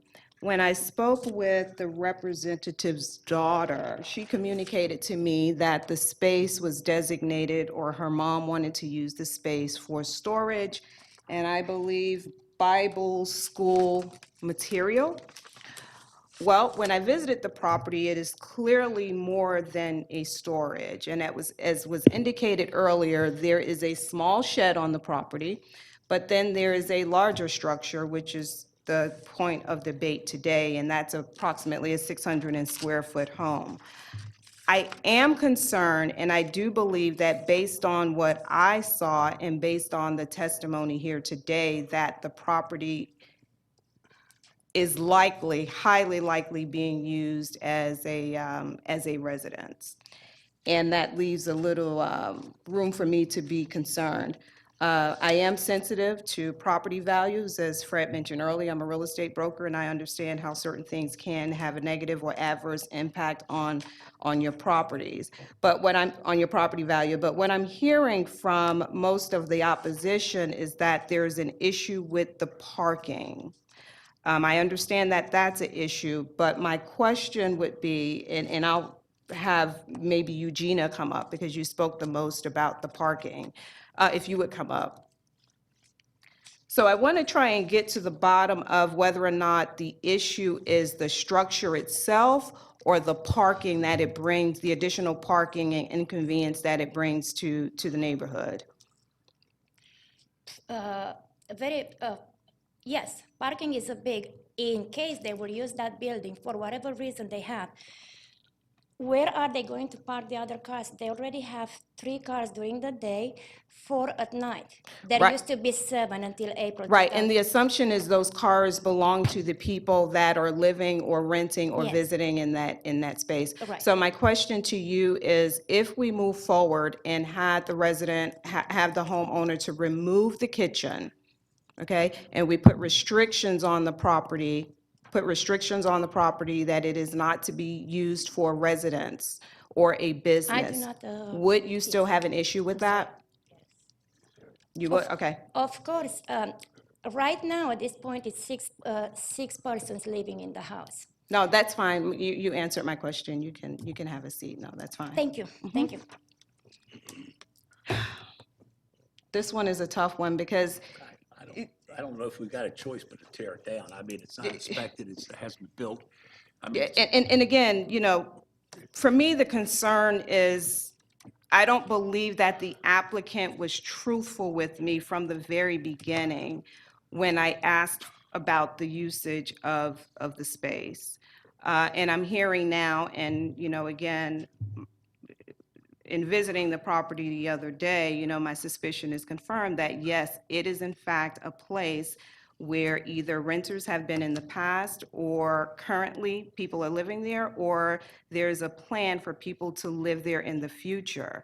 So not only does the building have a kitchen, and although the appliances are not there, it wouldn't be an issue to move appliances into the unit, but there's also a bathroom in the building. So I'm led to believe that that building or that structure will eventually become a residence. And I'm not confident that even with the stipulations, that they will be closely adhered to. So I do believe that if we add the stipulations, I'm not very confident, and again, and this is based on the lack of truthfulness with me during my first conversation, I'm just not confident that that it will not be used as a residence. So, and I'll open it up to. Okay, comments, other members? Ms. Williams? This question is probably for John. John, do we know, was this moved in or was it stick-built? Stick-built, Without Explain the permits? difference. correct, without permits. You know, Stick-built versus.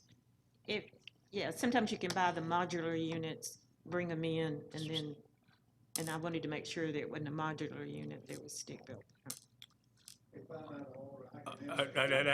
Other comments from board members? We're still up here. Brian, I have some comments. It's kind of exceptional when I've got 7, 8 people that show up in opposition. I've heard their comments. I'd like to bring to the board's attention, this is an R15 piece of property. It's 0.37 acres. It's designed for one single-family house. Listening to the testimony, in my opinion, that this was stick-built without any oversight from the county, without any permits, I sincerely suspect that this was built as another residence. I think these people are absolutely right.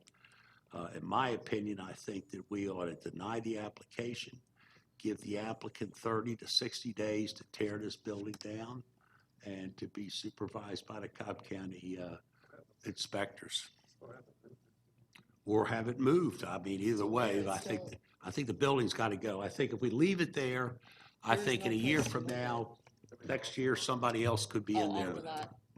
All right, Mr. Chairman, I'm sorry, but Brian, before we go on, because there were 2 things that were requested in the variance, the smaller frame shed, we would probably need to, I don't know if we're going to deny or approve that, but it's the second one really that, right? Just want to make sure we're clear on that one. So that's. No, that's good, thank you. Okay, Ms. Monique, go right ahead. Okay, Now, just going back a little bit, when I spoke with the daughter, actually when, I think it was Vanessa, you interpreted for me the other day, the reason the shed was built is I believe the husband built it, just, I don't know if that was his doghouse or something, but that was a beautiful doghouse. But from our conversation, it was supposed to have been a temporary structure. But nonetheless, we'll move forward and I will make a motion. I think we're ready for it, yeah. Okay, Mr. Chairman, I will make a motion that that variance item number 1, reduce the setbacks for an accessory structure. I will approve that variance. However, in light of what I saw at the property and in light of the testimony here today, I will deny variance application, variance item number 2. Okay. Wait. Thank you. The time frame, right, 30, 60, 90. I would say 90 days would be sufficient because it's a pretty sizable structure. All right, I've got a So motion. the structure to be removed within a 90-day period. I've got a motion. Do I have a second? Demolished. Demolished, yeah. Okay. Or removed? Or removed. Okay. All right, I've got a motion. Do I have a second? Second. Second. Any other comments, questions? Call for the vote. All right, ladies and gentlemen, we're going to approve that with a 5-0 vote. We're going to give the applicant 90 days to remove the building from the property. And that's our motion. Thank you very much. John, am I at V8 now? Is that where we are? Yes, sir. Okay, let's go to V8. Thank you, everybody, for showing up. Coming. Variance case V8, Cheryl Zuxward request a variance to number 1, allow an accessory structure, an approximately 264 square foot storage shed to be to the side of the principal building. And number 2, reduce the side setback for an accessory go. structure under 650 square feet for an approximately 264 square foot storage shed for required 10 feet to 6 feet in land lot 26 of the 19th district. The property is located on the west side of Big Oaks Drive, south of Old Dallas Road. The applicant is here. Is there anyone here opposed to variance case V8? Let the record show there's no one opposed. Would the applicant please come forward to be sworn in?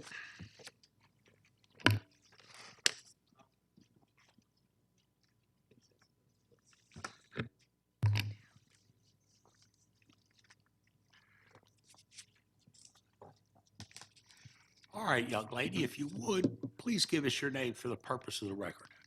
Good afternoon. My name is Cheryl Zuxwart. I live at 2675 Big Oaks Drive.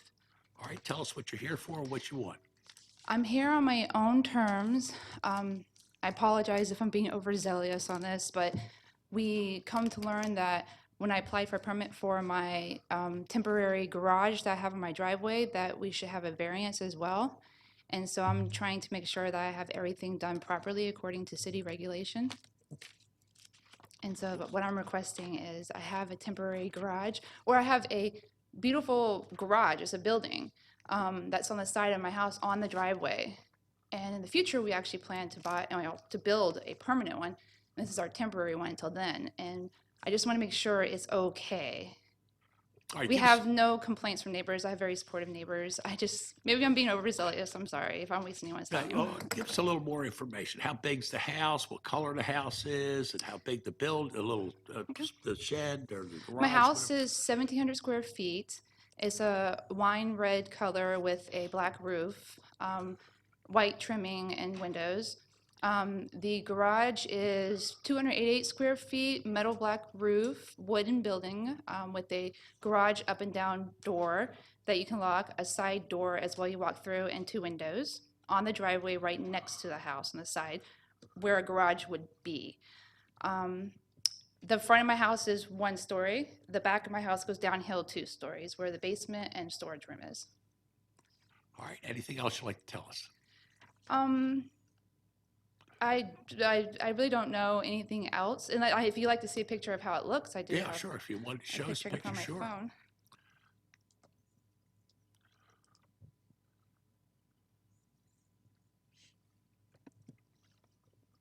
Okay. So, front of the driveway, side, front, side,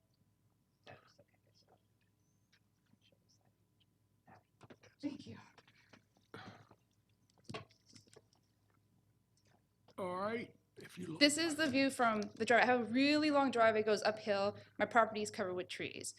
And, oh, I apologize if it's not the most beautiful picture. So that's what it looks like from the road into my driveway view. And so there's, as well, the next picture will show, this is up closer, so you can see the storage building right next to my house. Well, not storage building as it referred, it's a garage. You can go again. And then that's, again, from my road view. You can't really see my house from the road because it is up a hill. And I just wanted to, and that's, again, that's where it is placed at the side of our house on the concrete driveway. All I believe right, very that's all good. of it. Anything else you want to tell us? No, sir. Very good. For the purpose of the record, is anybody here wishing to speak in favor or against case V8? Hearing and not seeing anybody. Fred Beloin represents a district, so I'm going to turn over to Fred. I apologize for making you sit through the whole program today. It was quite an education, I guess. It is very educational. I'm a new homeowner, and we bought a fixer-upper home, and so we need to learn this as we build and grow our home. So this is a good educational experience for me, at least. And I spoke to you on the phone, met your, I Yes, think, sir. husband on the side, Yes, sir. and just wanted to make clear, you're saying this is a temporary structure. You don't intend to have it there all We won't along? have it forever. Looking at maybe another year or two, because we do plan to build a permanent garage there attached to the house. We're the only house that doesn't have a garage in the neighborhood, and we would like a garage. Okay. And so we're going to go through the process of building and going through all of that is required of us. This is holding our garage and vehicle stuff until then. And permanent structure, would it be roughly where the existing structure is? Yes, that's where we would like it, because that's where the driveway is, and that's pretty much the only place we can put it. Okay. And question for staff. My understanding is these variances are building specific, so they'll have to come visit us again. Yes, I will have to follow through in the future with, I don't know the terminology, but all the proper ways of handling it. Okay, and were there any staff comments whatsoever beyond, I just see under development inspections, comments were not submitted by due date, so are there any other staff comments I need to incorporate whatsoever? Because basically right now there aren't any. And Development Inspections did submit their comments very late, and there are no comments in here that would affect this. You said all. You're okay. 3 years. Okay. In that case, we're good. You can have a seat. We'll go ahead and I'll go ahead and move to approve the variance as requested for a period of up to 3 years, just to be safe. And I guess this group will see you down the road. And do I need to have any staff comments? All staff comments. Subject to any staff comments, which is a little bit interesting because as of right now, there are none. That's all. I'll second that. Got a motion, got a second. No other comments? No other comments? Call for the vote. Let's get this lady out of here. 5-0. You're good for 3 years, honey. Thank you. Thank you Go to very much. work and build a nice garage. Come back and see us. Yes, sir. Thank you. All right, John, boy, where am I? I think I'm at 15. Yes, sir. Let's go to 15. Variance case V15, Ezekiel 8th, request a variance to number 1, reduced rear setback from required 30 feet to 18 feet for the proposed open-air carport.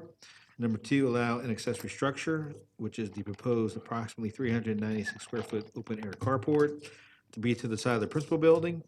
And number 3, reduce the landscape screening buffer adjacent to a residency zone property from required 40 feet to 0 feet adjacent to the west property line and land lot 592 of the 18th district.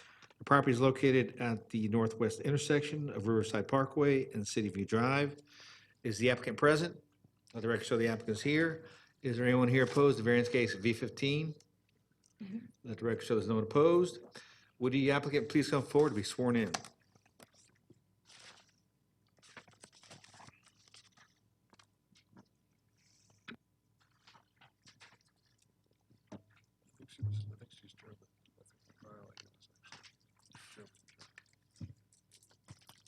All right, sir, if you would, for the purpose of the record, give me your name, please, first. My name is Ezekiel Athe. Okay, tell us what you want, Zikia. Yeah, I'm trying to install a service bay. It will be like a carport. The service bay will be used for the purpose of a tire shop because I really cannot change tires outside according to the rules of the county. So they require me to have a service bay. And the zoning require me to have that service bay behind the building, but I don't have a space behind the building, so I'm requesting to have the service bay beside the building. Okay, anything else you want to tell us about it? No, that is all. How big is the building, the carport? The carport will be 8 foot by 21. How Yeah, tall? the height will be 8 foot. I Okay, think it's, yeah, the height will be 8 foot, and it will by 21. Sorry, I don't have I lost my phone on my way here.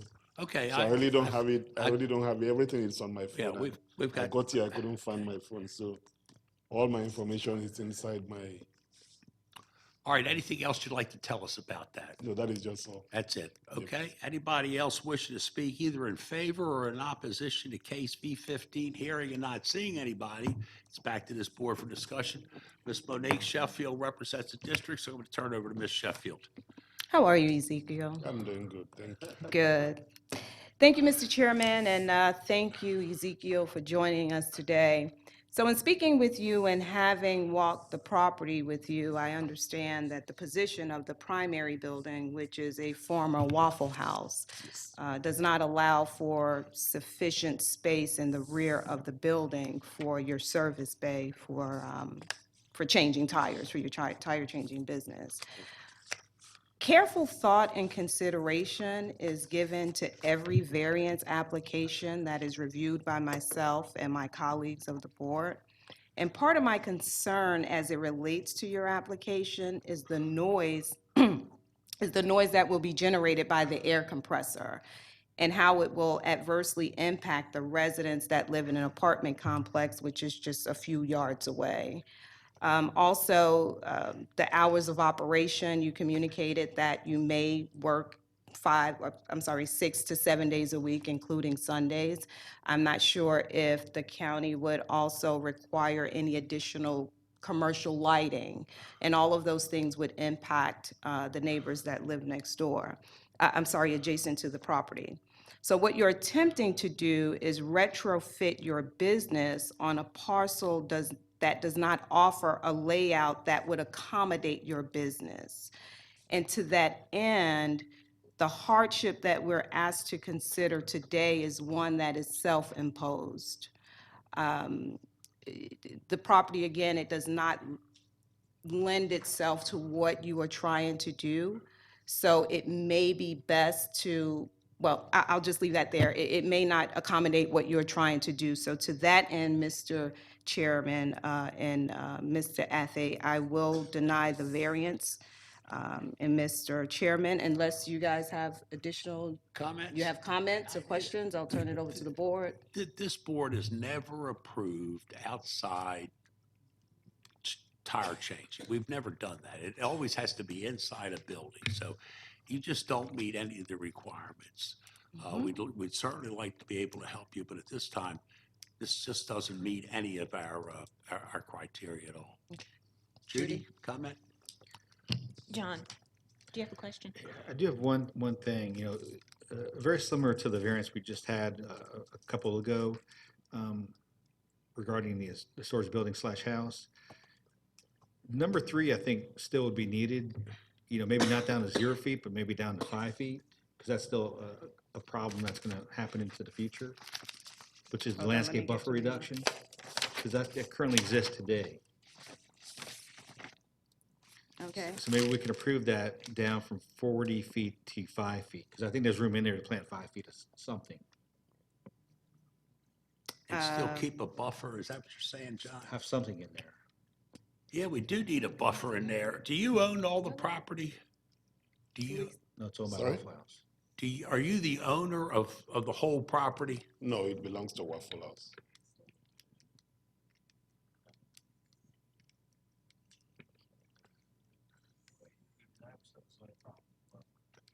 But, Okay, all right. so if we reduce it to 5 feet, even though he is not the owner, we're gonna make the owner keep a 5-foot buffer in there. Is that what you're asking us to do? Okay. And All I right, think that makes sense. I think that makes sense, yes. Okay. All right, do you guys have anything else you want to? So you're gonna add that to the motion? Judy, or who's the second? Do we have a second on this motion yet? But I'll What? second it for discussion. There you go. Okay, so I think we're okay. So I've got a motion, I've got a second. Any other comments? Not hearing any, a call for the vote. Here we have a. We don't have a Oh, I thought we motion. had a motion. All right, let's go with a motion. I'm sorry. Somebody must have a date or something. Go right ahead. I make a motion that, we approve, what number is it? We approve item number 3 on variance V15, and item number 1 and item number 2 is denied. Number 3, as a second, item number 3 needs to be 5 feet instead of 0 feet. Okay, if you would add that to the record. The way it should read is you're gonna reject number 1 and 2, because that has to do with the Okay. carport. And you're gonna approve number 3 from 40 feet to 5 feet. Okay, it seems like I also have a I think date. that's the way she said it, only a little backwards, and we're all okay. Judy, you're okay? Yes. I've got a motion. I've got a second. Judy, you're okay with a second? Now I'll call for the vote. Here we go, 5-0. Ladies and gentlemen, we're going to approve that with the motion and the second, 5-0. Sir, come back and see us when you get a building, and we'll help you do it, okay?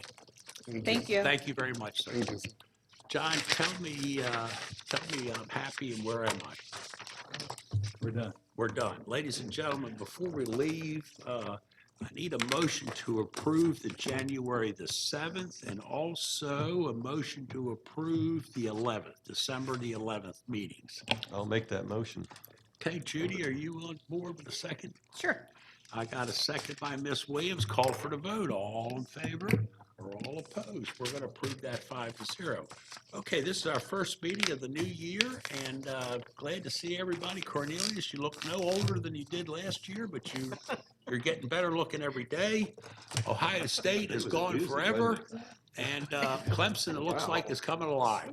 Ladies and gentlemen, we are finished. Thank you very much. Have a great